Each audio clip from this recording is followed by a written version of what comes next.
The Asia-Pacific Breakthrough Summit, held in Melbourne in 2009, brought together several hundred activists from women's, development and faith-based organisations across the Asia-Pacific.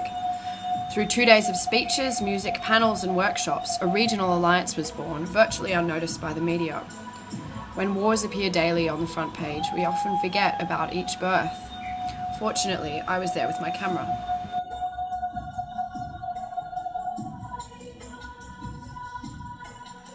We are talking about women not having clean water,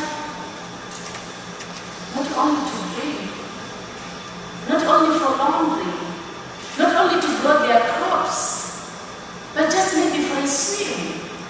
It is a luxury. It is about life. Ending poverty is about life.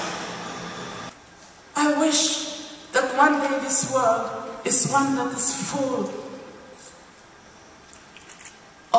of drivers and as well as inspirers. Those who have dreams, those who have vision. A world that is ready to take action when action is needed.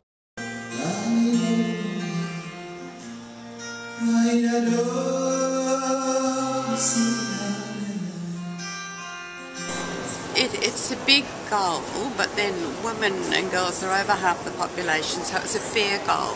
It seems sort of ambitious, but it's actually just fair.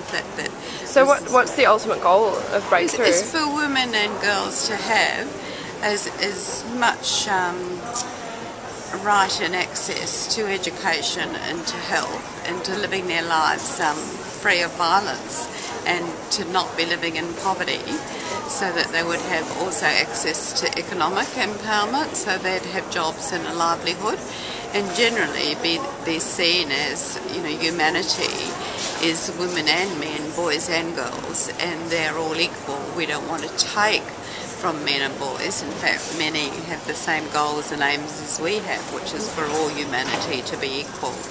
So it's working towards a just society, really.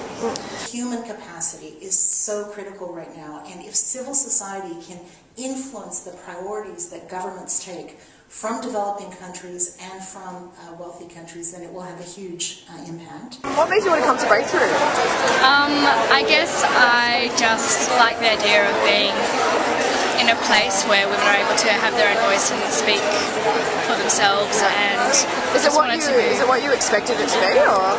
I think it's much more than I expected it to be. I didn't expect to be so moved by women just telling their story, and to feel such a connection with everyone as well. To just feel this really kind of collective power for what women can do when they committed to do something and to fight for it. The fact is that without women, right now, this world is seeing with one eye, hearing with one ear, thinking with one half of the human mind, and it shows.